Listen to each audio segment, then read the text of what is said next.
누구는 우리 인류의 역사를 몇몇 훌륭한 영웅적 존재와 위인들이 이끌어왔다, 이렇게 보는 사람들이 있어요. 역사를 이렇게 보는 눈을 보통 영웅사관 이렇게 얘기하기도 하는데, 맞습니다. 한편으로는 맞아요. 역사 속에는 시대를 꿰뚫어보고 역사의 흐름을 간파해가지고 그것을 통찰하면서 어제를 수용하고 내일을 내다보는 그런 지혜로, 또 무엇보다도 그런 자기 시대 속에 용기 있게 판단하고 결정하고 자기의 몸까지 내드리면서 그렇게 다른 사람들보다 앞서서 깨어나서 역사의 새로운 지평을 열어간 그런 사람들이 있습니다. 인류가, 우리 모두가 다 그런 분들에게 큰 빚을 지고 있는 부분들이 있죠. 우리나라 역사 속에서도 예를 들면 여러분들이 있지만 이순신 장군 같은 분이 바로 그런 분 아니겠습니까? 이순신 장군 안 계셨으면 어떻게 됐을 것 같아요. 너무 정말로 그 빚진 마음이 있어가지고 광화문 그 도로 앞에다가 가운데에다가 세종대왕 동상과 더불어서 이순신 장군 긴 칼 옆에 차고 있는 동상 우리가 세워놨잖아요. 자, 어떻습니까? 이순신 장군 전쟁의 흐름에 대한 탁월한 그런 식견이 있었어요. 통찰력이 있었습니다. 최적의 전술로 적은 배와 정말 사기가 뚝 떨어진 그런 군인들을 데리고도 외적과 싸워서 결국은 승리를 이루어내셨죠. 하지만 이 전쟁 우리가 다 알잖아요. 이순신 장군 혼자 싸우신 겁니까? 아니잖아요. 결코 혼자 할 수 없었던 일입니다. 수군들이 하여튼 있었고 이름 없는 수많은 백성들이 장군을 도왔습니다. 역사책에 기록되지 않은 수많은 이름 없는 분들이 목숨 걸고 함께 싸우지 않았다면 어찌 그런 전쟁에서 승리를 할 수 있었고 역사 속에 그렇게 기록이 되고 우리에게 지금 이와 같은 세상이 있을 수 있겠어요. 교회도 그렇습니다. 종교개혁자 루터나 칼빈, 익히 하는 이름인데 그와 더불어 쌍벽을 이루는 분이 또 한 분 쯔빙글리, 루터 칼빈이나 쯔빙글리 같은 그런 개혁가들이 없었다면 지금쯤 아마 이 교회는 중세 시대에 지나면서 점점 없어져 가지고 역사 속에서 그런 일들이 있었어라고 흔적도 없이 사라진 교회로 지금 기억되지 않을까, 그런 생각도 해봐요. 종교개혁이 성공을 거두고 여기 우리가 그 증거로 이렇게 신앙생활을 이어오고 함께 예배하고 있는 것, 그런 위대한 종교개혁자들의 그런 덕분이다, 그렇게 생각이 됩니다. 하지만 그분들만 있어서 그런 일들이 됐겠어요? 그분들의 말씀에 동의하고 함께 신앙으로 투신한 이름도 알 수 없는 수많은 분들의 헌신이 있었기 때문에 우리가 여기에 있는 것 아니겠습니까? 자, 이런 점에서 오늘 말씀, 이 예수님의 족보인데요, 우리가 이 말씀 가지고 이런 의미들을 좀 더 찾아보면 좋겠어요. 첫 번째로 같이 해요. 하나님은 이름 없는 자들과 함께 하십니다. 세상에는 이름 있는 사람들, 우리가 다 물론 이름이 있죠. 그런데 신문에 여기 난 분 계세요? 혹시 계신가? 예? 대부분이 우리가 신문에 이름 날 일이 있습니까? 그런 의미로 따지다면 사람들 다 우리가 누군지도 모르고 어디 사는지도 모르고, 특별히 강원도에 산다고 그러면 어디 저기 섬나라 사는 것처럼 생각하는 사람들도 있잖아요. 예. 그런 의미에서 어쩌면 우리가 이름 없는 사람일 수 있는데 하나님은 그런 사람들과 함께 하신다는 것입니다. 오늘 1절 첫머리에 뭐라고 시작해요? 아브라함, 다윗, 아브라함과 다윗의 자손 예수 그리스도의 계보다. 자, 그러면서 2절부터 제법 익숙한 이름들이 나오죠. 이삭, 야곱 쭉 나오죠. 그리고 쭉 내려가서 다윗이 또 나옵니다. 그리고 다윗 이후에는 그 이름들이 그래도 한 번쯤 들어본 것 같아요. 열왕기나 역대기에서 한 번쯤 본 왕들 이름이 나오죠. 하지만 그 사이사이 낯선 이름들이 있습니다. 익숙하지 않아요. 특별히 12절 이후에 보면 바벨론으로 포로로 끌려간 그 다음에 예수님의 족보가 어떻게 계속 이어지고 있는지 그걸 또 말하고 있는데요. 정말 이거 거의 다 들어보지도 못한 그런 이름들인 거죠. 무슨 말입니까? 무슨 말이에요? 왜 마태는 마태복음을 시작하면서 이런 이름들로 지루하게 이렇게 쭉 써놨을까요? 너무나 중요했기 때문에 그런 거잖아요. 그것도 첫머리에. 우리가 사실 마태복음 딱 읽으려고 처음 딱 펴면 오늘도 사실은 1절부터 17절까지 다 읽지 않고 제가 다 쓰려고 그랬더니 이종 목사님이 그거 다 쓰지 마세요. 이름 어려워서 읽다가 다 헷갈려요. 예. 읽을 걸 그랬어요. 사실 신약성경 첫머리에 지금 이게 있는 거잖아요. 왜요? 의미가 있어서 그런 거예요. 중요해서요.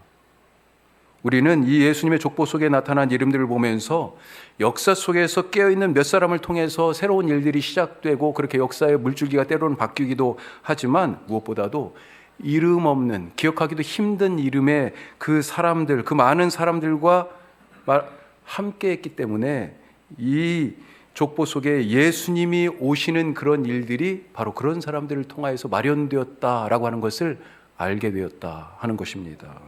종교개혁 아까도 말씀드렸지만 그때도 마찬가지예요. 루터나 칼빈 그 이전에요. 우리가 한 번쯤 이름도 못 들어봤을 그런 이름의 종교개혁의 선구자들이 사실 있었습니다. 한번 들어보세요. 어디서 한번 들어보셨는지. 마이스터 에크하르트, 타울러, 요한 타울러, 발도, 사보나롤라, 얀 후스, 위클리프 들어보셨어요? 이런 분들이 사실은 루터나 칼빈 이전에 이미 그들보다 더 선구적으로 다양한 방식으로 종교개혁에 사실은 불을 당긴, 밑불을 뗀 그런 분들이세요, 사실은.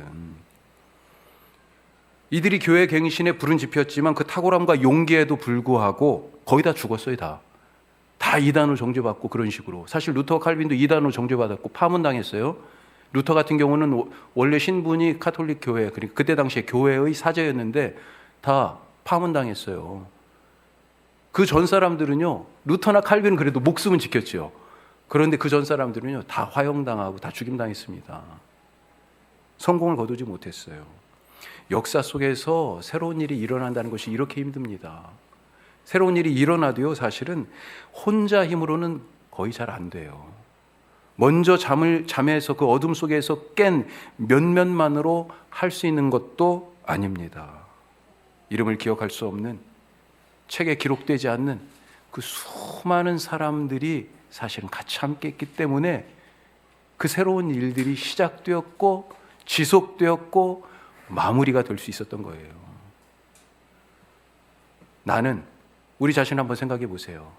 나는 누구보다도 탁월하지도 않고 그렇게 위대한 사람들처럼 시대를 관통하는 그런 통찰력과 해안이 있어서 멀리 내다보지도 못하고 내 이름은 기억되지도 않고 내 이름은 이제 시간이 조금 지나면 다 잊혀질 수도 있겠지만 평생을 살아도 신문에 이름 한번 무슨 좋은 일을 냈다고 그렇게 기록될 일도 없겠지만 그렇지만요, 먼저 시대를 밝히는 그런 사람들, 하나님께서 보여주시는 그 길에 함께 동의하고 함께 헌신하고 묵묵히 자기 자리에서 오늘 나에게 주어진 일을 통해서 최선을 다하는 그를 통해 어제와 내일을 이어가게 하시는 그 놀라운 하나님의 일이 이루어진다 하는 것을 믿고 오늘도 내게 주신 일에 최선을 다하는 우리 모두가 되실 수 있기를 바랍니다.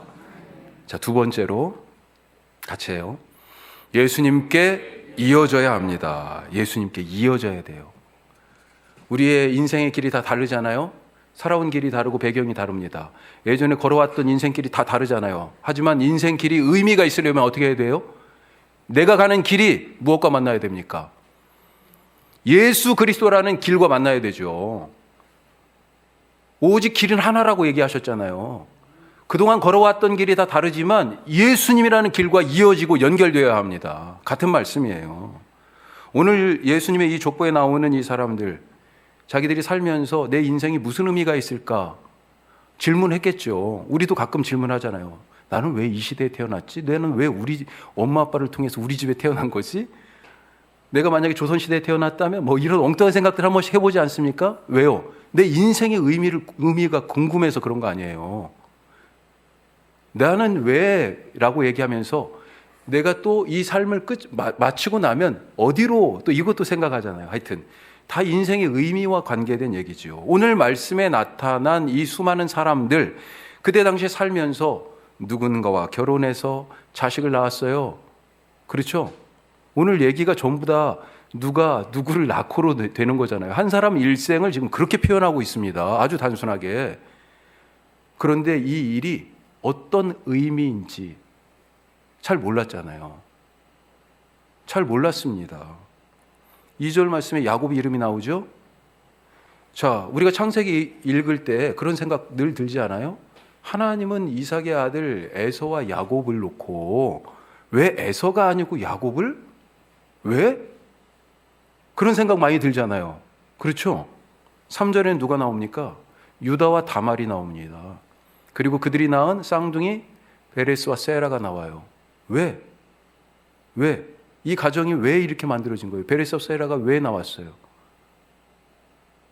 이 이야기는 더군다나 이게 유다와 다말 이야기는 창세기 38장에 나오는데 사실 37장부터 요셉 이야기가 이제 시작돼요. 분위기가 완전히 바뀌었습니다. 그래서 50장까지 요셉 이야기예요, 다. 그런데 아무 맥락도 없이 이유도 없이 갑자기 38장에 이 유다와 다말 이야기가 쑥 끼어들어가 있어요. 왜 여기에다 이걸 넣어놓으셨지? 우리 말씀을 읽으면서도 왜라고 자꾸 물어보게 돼요. 의미를 알고 싶어 하는 거죠. 여리고성을 정복할 때 여리고성에 살고 있던 기생 라합, 정탐꾼들을 도와주죠. 예. 그 이야기는 거기에 왜 들어갔을까? 그 다음에는 한 유다 사람 이야기가 나오는데 이 유다 사람이 흉년이 들어가지고 고향 베들레헴에 흉년이 들어가지고 먹고 살기 위해서 요단강 건너 모압 땅으로 부모님 따라갑니다. 그런데 아버지가 죽고 자기도 거기서 결혼을 했어요. 이방 여인과 결혼을 했는데 자기도 죽었어. 누가 남았어요? 어머니와 자기 아내, 며느리가 남은 거예요. 이 며느리가 다시 어머니를 따라서 남편의 고향에 와가지고 남편의 친척 중에 한 사람하고 재혼을 하는 이야기. 이게 뭐예요? 이게 무슨 의미가 있냐는 거예요. 이게 룻기 이야기입니다. 또 누구보다도 믿음 안에서 신실했고 신앙의 본이 되고 높은 깊은 영성을 가졌다라고 평가받고 있는 다윗. 그의 불륜과 치부를 드러내는 거죠. 그의 살인 공모. 그런 얘기, 그리고 그 이야기를 통하여서 연루된 밧세바, 그리고 그를 통하여 태어난 솔로몬, 이런 얘기들이 지금 다 있어요. 이런 일들이 벌어질 때마다 우리가 왜? 그게 무슨 의미인데? 고개를 갸웃거리면서 그동안 의미를 찾으려고 애썼습니다. 하지만 오늘 이 예수님의 족보가 이렇게 한눈에 쫙 펼쳐지니까 그때 일이 의미가 다 되는 거예요. 이유가 되는 거예요. 의미가 있습니다. 하나님의 계획과 인도하셨음을 우리가 드디어 알아차리게 되는 거예요. 무엇 때문에요? 예수님 때문에요. 이 사람들이 다 예수님 때문에 있었던 거구나. 하나님의 구원 계획 때문에 있었던 거구나. 그 이야기가 하나님께서 우리를 어떻게 건지시고 하나님 나라를 펼치실지 그 뜻 가운데 이 사람들의 이야기가 있는 거구나. 드디어 이 의미를 오늘 이 족보를 통해서 알게 되는 거죠. 놀랍습니다. 이 중에 무엇 하나 빠지면 어떻게 됩니까? 빠질 수가 없어요. 버릴 것이 하나도 없습니다. 중요하지 않아 보입니까? 없어요. 모두가 중요한 사람들입니다. 12절 이후에 보면 아까도 말씀드렸지만 포로기 이후에 이 족보를 이은 사람들의 이름이 나와요. 그런데 한 번도 거의 안 들어본 사람들 나오잖아요. 어떤 이름들 나옵니까? 스알디엘, 아비훗, 엘리야김, 아소르, 아킴, 뭐 이런 이름들이 나오잖아요. 어디 한 번쯤 들어보셨어요? 익숙하지 않죠. 이런 이름 가진 사람들 구약에서도 누구다 잘 설명해 주지도 않습니다. 누군지도 잘 알 수 없지만 이 사람들 한 사람이라도 빠지면 안 됩니다. 빠질 수 없어요. 아마도 오늘 족보에 나오는 이 사람들은 아까도 말씀드렸지만 자기들이 지금 이렇게 사는 것, 내가 이렇게 자식 낳고 가정을 이루면서 사는 것, 이것이 어떤 의미인지, 그리고 이 낳은 자식이 역사 속에서 어떤 역할을 할 것인지 몰랐을 것입니다. 몰랐어요. 자기 인생이 예수님의 이 계보 가운데 나를 통해서, 내 인생을 통해서 이 예수님이 오신다라고 하는 것, 그거 몰랐을 것입니다. 내 삶이 가진 그 큰 의미가 어떤 것인지도 모르고 지금 내가 하는 일이 이거 별것 아닌 것 같았는데 결국은 뭐예요? 그 사람들이 살면서 무슨 일을 했을 거 아니에요. 그 일이 예수님이 오시는 이 하나님의 구원의 계획과 연결되어 있다는 것도 모르고 그 일을 하며 그 순간을 살았을 거예요. 하지만 하나님께서 어떻게 하셨어요? 그 작은 인생의 조각들을 모으시고 그 삶의 성취와 고통, 그 모든 것들을 다 연결하여 붙이셔서 결국은 어디까지요? 어디까지? 아브라함부터 다윗을 거쳐서 어디까지요? 예수님에게까지 이어지게 하셨다는 것입니다. 그리고 거기서 인류 역사에 대전환이 일어났어요. 이들의 인생이 인류와 역사를 죄에서 구원하시는 하나님의 거룩한 일에 사용된 것입니다. 첫 번째로 오시는 예수님을 위하여 지금 이런 일이 일어났잖아요. 지금 우리의 삶은 어디에 놓여 있습니까? 다시 오실 예수님, 다시 오실 예수님의 족보에 지금 우리 이름이 올라가 있는 거예요. 우리가 영적 하나님의 가족들 아닙니까? 영적 하나님의 계보 가운데 있는 사람들이잖아요. 얼마나 위대한 이름인지 우리 이름이 예수님께 이어지시는 그런 삶이, 예수님께 이어지는 이름이 되시기를 주님의 이름으로 축복합니다. 오늘 내 삶이 별 의미가 없고 때로는 하찮아 보이고, 야, 내가 하는 이 일이 와, 이거 무슨 큰일도 아니고 집에 설거지하는 일이 무슨 큰일이에요. 하지만 설거지하면서 그렇게 인생을 지금 보내고 계시잖아요. 그 이 시간들이 모여져서 결국은 하나님의 구원의 계획까지 닿는다니까요. 내가 오늘 가진 그 만남들이 대수롭지 않아 보이고 내가 하는 일이 다른 사람들 하는 것보다 비해서 너무 턱없이 작아 보이는 그런 일이라고 보여도 그걸 의미 없다 여기지 마시기 바랍니다. 오늘 나의 삶의 작은 조각들, 하나님의 구원과 그 우리에게 허락하신 그 천국의 놀라운 계획의 일부임을 아는 그때 내가 하는 일이 진정한 축복이요, 구원이요, 영생의 일이 될 것을 믿으시기 바랍니다. 자, 세 번째로 같이 해요. 예수님 안에서 완성됩니다. 아멘. 그래야 되죠. 우리가 완성할 수 있어요? 우리의 삶을? 우리가 우리의 삶을 새롭게 할 수 있습니까? 예수님 안에서 새롭게 되고 예수님 안에서 완성되는 것을 우리가 믿죠. 마태복음이 시작하면서 이렇게 예수님의 계보로 시작하는데 세상의 구원자, 만왕의 왕이신 이 예수님의 족보를 쭉 보니까 어떻습니까? 여기에 우리가 한 번쯤 이 성탄절에 이런 설교는 우리가 들어봤을 텐데요. 주로 지금 다 이름들이 누구예요? 남자들입니다. 특이하게도 남자가 다 낳았다고 돼 있어. 그렇죠? 아브라함이 이삭을 낳고. 맞아요? 우리 엄마들이 낳는 거 아니에요? 아빠, 엄마, 부모가 낳죠. 예. 아브라함이 이삭을 낳고 이삭이 야곱을 낳고 이렇게 남자들의 이름이 쭉 나오는데 특별히 이 계보 가운데 5명의 여인들이 등장하잖아요. 그런데 이 5명이 이거 세상의 기준으로 볼 때 다 이거 말 나올 만한 사람들 아닙니까? 입방아에 오를 사람들이에요, 다. 유다의 아내로 소개된 다말, 아까 창세기 38장에 나오는 이 다말, 원래 유다의 뭐였어요? 며느리였잖아요, 며느리. 아, 이건 창세기 읽을 때 제일 이 부분에서 좀 당황스럽지 않습니까? 아니, 왜 여기다 막장 드라마를 써놓으셨어, 하나님이? 예? 아니, 시아버지하고 며느리하고 지금, 그리고 그들을 통하여서 베레스와 세라라는 자식들이 태어났어요. 그리고 그 계보를 따라서 예수님이 오신 거예요. 라합은 어떻습니까? 여리고의 기생이었잖아요. 히브리 말로도요, 그 뜻이 몸을 파는 여인, 매춘부라고 돼 있습니다. 아까 룻 얘기했잖아요. 유대인입니까? 아브라함의 자손이에요? 혈통적으로 이방 여인이에요. 모압 사람입니다. 이 룻이, 모압 여인 룻이 베들레헴 자기 남편 고향에 와가지고 친척인 보아스와 재혼을 했어요. 그리고 그 보아스의 후손을 따라서 또 예수님 오신 거예요. 오늘 말씀에서 또한 안 읽었습니다만 우리아의 아내라고, 이름은 안 나와요. 이 여인은 우리아의 아내라고 표현된, 우리가 알죠, 이름 밧세바. 자, 밧세바 다윗과 불륜 관계였잖아요. 그가 낳은 아들 솔로몬, 이 솔로몬을 통해서 또 결국은 예수님이 오신 거고요. 마리아는 어떻습니까? 일반적인 세상의 눈으로 평가해서 보자면 이거 정말 말 많이 나올 지금 사건 아니에요. 결혼도 안 한 여인이 아기를 가졌어요. 아기를 낳아요.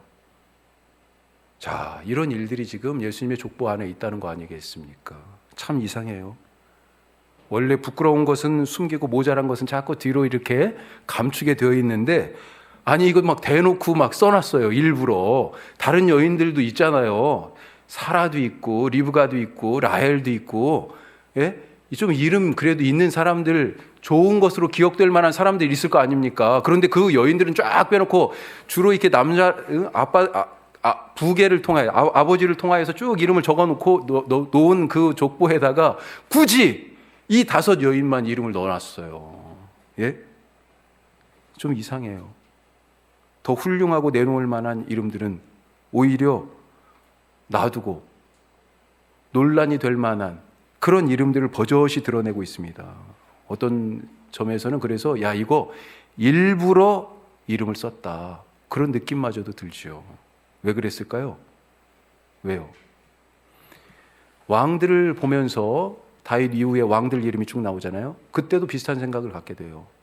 왕들이라고 다 다윗과 같은 사람들이 아니었잖아요. 히스기야 같은 사람은 정말로 시대와 역사를, 흐름을 진짜 바꾸려고 애썼던 종교개혁, 그때 당시에 종교개혁을 일으켰던 왕입니다. 하나님이 참 착하다, 내 마음에 든다, 정직하다, 하나님 앞에서 그렇게 칭찬했습니다. 그런데 그의 아들 므낫세는 어땠어요? 이스라엘 역사에서 제일 오래 통치한 왕이었지만 가장 악한 왕으로 평가받았어요. 그의 아들 아몬 역시 할아버지는 본받지 않고 아버지를 본받아서 악한 왕이었어요. 그런데 그 뒤를 이은 요시아는요, 다시 또 종교개혁을 일으켰습니다. 무슨 말이에요? 이들 모두가 다 어떤 모습인지 다 선하기도 하고 악하기도 하고, 그렇게 감추고 싶은 일이 있고 드러내놓고 자랑하고 싶은 것들이 다 있었지만 모두가 다 예수님의 족보 안에 있다는 거잖아요. 예수님은 종교개혁가 히스기야나 요시아의 자손이기도 하면서 동시에 우상숭배자 므낫세의 후손이기도 하신 것입니다. 예수님은 사라와 리브가와 라헬의 자손이기도 하지만 동시에 시아버지의 아들을 낳은 다말과 기생 라합과 이방 여인 룻과 불륜녀 밧세바의 후손이기도 한 것이에요. 예수님의 족보를 그래서 세상의 눈으로 보면 내세울 것이 없습니다. 흠결이 있어요. 이런저런 사람들, 이 모양 저 모양의 삶이 다 들어 있습니다. 왜요? 무엇을 말하려고요? 예수님이 이 모든 것을 다 끌어 안으셨다는 것입니다. 끌어 안으셨어요. 그 정직함뿐만 아니라 그들의 악함까지도 끌어 안으셨습니다. 그들이 순종했잖아요. 믿음으로 사는 사람도 있잖아요. 그들의 순종과 믿음뿐만 아니라 불순종과 의심과 배신까지도 끌어 안으신 것입니다. 겸손하고 성실하게 산 사람들이 있어요. 그것들뿐만 아니라 교만과 게으름, 그것까지도 끌어 안으신 것입니다. 천국의 아버지 집에는 누가 있어요? 아버지의 말씀을 잘 듣고 집에서 열심히 일하고 있는 큰아들도 있지만 어때요? 아버지를 배신하고 아버지의 뜻을 거슬려서 내 목 내놔요 하고 유산 받아가지고 나갔다가 거지꼴 돼가지고 돌아온 탕자 같은 그런 죄인도 천국의 아버지 집에 가니까 있더라는 거예요. 왜요? 아버지께서 다 다시 맞아주셨잖아요. 안아주셨잖아요. 큰아들이든지 작은아들이든지 집에 있든지 집 밖에 있든지 다 내 자식이다. 맞아주셨어요. 이런 점에서 우리가 오늘 이 말씀을 통해서 한 가지 희망을 봅니다. 우리의 인생이 어때요? 이 모든 게 다 같이 들어있잖아요. 늘 성공만 하는 사람이 어디 있어요? 늘 실패만 하는 사람이 어디 있고요? 우리의 성공과 실패도 다 예수님 안에서 새롭게 된다는 것입니다. 예수님이 다 끌어 안으셨다는 거예요. 오늘 성공했다고 기뻐하십니까? 아니면 실패했다고 좌절합니까? 무엇을 이루어서 너무 자랑스러워, 그냥 마음이 나도 모르게 가득 차고 넘치는 그 뿌듯함이 막 있어요? 아니면 내 뜻대로 되지 않아가지고 기대만큼 안 돼서 힘이 빠지고 난감하고 어깨에 힘이 쭉 빠집니까? 어때요? 예수님 안에 없으면 성공이 아니고, 예수님 안에 있으면 실패가 아닌 것을 믿으시기 바랍니다. 이거 이영표 선수가 한 얘기예요. 성공이 아니고 실패가 아니다. 씨띠나무의 책이 있습니다. 참 믿음 좋은 신앙이네요, 이영표 씨. 예수님 안에 없으면 사람들 눈에 볼 때는 성공처럼 보이는데 성공 아니에요. 하지만 예수님 안에 있으면 사람들 눈에는, 세상의 평가로는 실패처럼 보이지만 결코 실패가 아님을 믿으시기 바랍니다. 이 족보에서 가장 위대한 것이 뭐예요? 이 족보가 쭉 이렇게 그 수많은 사람들의 이름이 열거되어 있는데, 이 족보 중에서 2절부터 16절까지 있는 거잖아요. 제일 위대한 게 뭐예요? 이 족보의 끝이, 이 족보의 마침이 예수님의 이름이라는 겁니다. 우리 인생이 바로 그런 인생이 되어야 되지 않겠습니까? 우리 인생을 한번 되돌아보시기 바랍니다. 내 인생 주머니에 뭐가 들어있어요? 자, 예전에 했던 일들 하나씩 꺼내보세요. 뭐가 들어있어요? 앞으로 또 여기에다 뭔가를 계속 집어넣으실 거잖아요. 뭐가 들어가겠습니까? 내 인생 주머니에 하나님의 약속도 들어있고, 순종도 있고, 축복도 있고, 은혜도 있고, 그 불타는 사랑과 뜨거운 열정도, 그런 순간들이 다 있었잖아요. 다 인생 주머니에 들어있죠. 예, 저거 다음에 뭐 그런 기대에 찬 설렘과 소망들도 다 들어있잖아요. 하지만 반대로 또 무엇도 들어있습니까? 때로는 교만했던 불순종도, 내 뜻대로 안 되는 실패도, 그냥 욕심이 가득 차가지고 저거 꼭 가져야 돼, 저거 꼭 해야 돼, 저기 꼭 가야 돼, 저거 꼭 먹어봐야 돼, 저건 꼭 내 거야 라고 하는 그런 욕심과 탐욕도 사실 들어있었잖아요. 그리고 그것에서 나오는 범죄함도 들어있었고, 그 범죄 때문에 맞게 된 하나님의 징계도 사실은 때때로 인생의 주머니에 들어있지 않습니까? 하지만 칭찬받을 것처럼 보였던 그것들, 이것들 모두 다, 또 실패한 것처럼 보이는 그것들 모두가 다 예수님 안에 있어야 된다는 거예요. 왜요? 그래야만이 지금 선해 보이는 것이 진짜로 예수님 안에서 온전하게 되고 완성되고, 또요, 지금 부족해 보였던 것은요, 예수님께서 새롭게 해주시기 때문에 그렇습니다. 무엇이 진짜 성공입니까? 무엇이 진짜 사랑이에요? 지금 하고 있는 것이 진짜 성공이고 사랑입니까? 아니죠. 이것은 완성을 향해 나아가야 됩니다. 반대로 지금의 내 범죄함이나 내가 받고 있는 그런 어떤 징계, 이것이 영원합니까? 아니에요. 하나님은 죄를 용서하시는 분이잖아요. 이 모든 것들이 주님 안에 있을 때 완성이 되고 새롭게 된다라고 하는 것을 우리가 믿을 수 있어야 합니다. 아브라함에게서 시작됐어요. 그리고 다윗에게서 아브라함에게 하셨던 그 약속이 보증이 되고, 그리고 예수님에게서 그 약속이 이루어졌습니다. 예수님은 이렇게 이름 없는 자들, 이름 있는 자들, 순종하는 자들, 불순종하는 자들, 선한 자들, 악한 자들, 아브라함의 자손인 자들, 또 이방인들 모두를 다 어우르면서 오셨다라고 하는 것, 이것을 믿고 오늘 주님 안에서 완성될 것을 기대하고 주님 안에서 새롭게 될 것을 간절히 바라면서 늘 예수님 안에 살아가시는 우리 모두가 되시기를 축복합니다. 짧게 하나 더, 마지막 네 번째요. 같이 합니다. 생명을 낳으십시오. 생명을 낳으시기 바랍니다. 오늘 말씀에서 가장 많이 나오는 단어가 뭐예요? 그렇죠. 엄청나게 많이 나오죠. 저도 안 세봤습니다. 한 절에 지금 몇 개씩 나오는 거예요. 낳고 계속 사람의 일생을 지금 뭐라고 표현했어요? 낳고로 표현했습니다. 우리는 뭔가를 낳는 인생이에요. 무엇을 낳기를 원하십니까? 그걸로 세상이 가득한 거예요. 하나님의 자녀를 낳으면 하나님의 자녀가 가득한 거잖아요. 그걸 아브라함을 통하여 하나님이 꿈꾸셨잖아요. 그래서 이 땅에 바로 내 자손, 네 자손이라고 하니까 아브라함이 착각한 거야. 자기가 육신으로 낳을 자식을 생각한 거죠. 예. 그래서 때로는 방법 달리했잖아요. 사람 알고 그러면 하갈을 통해서 낳지 뭐. 이런 생각했잖아요. 하지만 하나님이 원하시는 건 뭐예요? 아브라함의 육신의 자녀가 아니고 아브라함의 믿음을 따라 태어나는 하나님의 형상을 지닌 하나님의 사람들이죠. 예.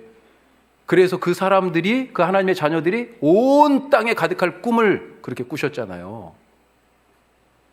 하나님의 자녀를 낳아야, 성령으로 그렇게 태어난 하나님의 자녀들이 가득해야 이 땅이 하나님의 영광으로 충만한 것 아니겠습니까?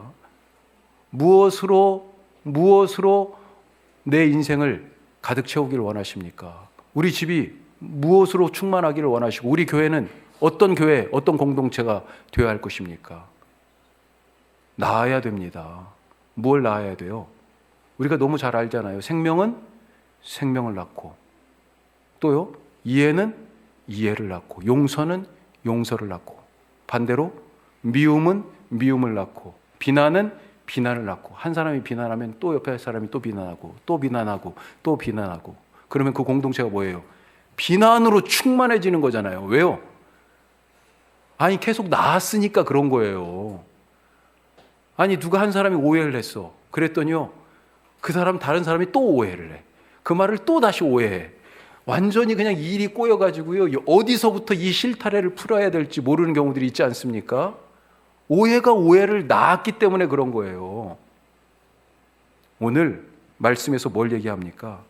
사람이 사람을 낳고 생명이 생명을 낳는 것을 지금 가르쳐주고 계십니다. 예수님이 우리 가운데 오셨어요. 성령으로 우리가 다시 이 땅에 새 생명으로, 하나님의 생명으로 태어난 그런 사람들입니다. 우리뿐만 아니라 이 하나님의 생명이 온 땅에 가득하도록 생명으로 생명을 낳는 일에 우리의 삶을 들여서 내 인생과 우리 집과 우리 공동체, 교회가 하나님께서 주신 은혜로 충만할 수 있기를 간절히 바랍니다. 기도하겠습니다.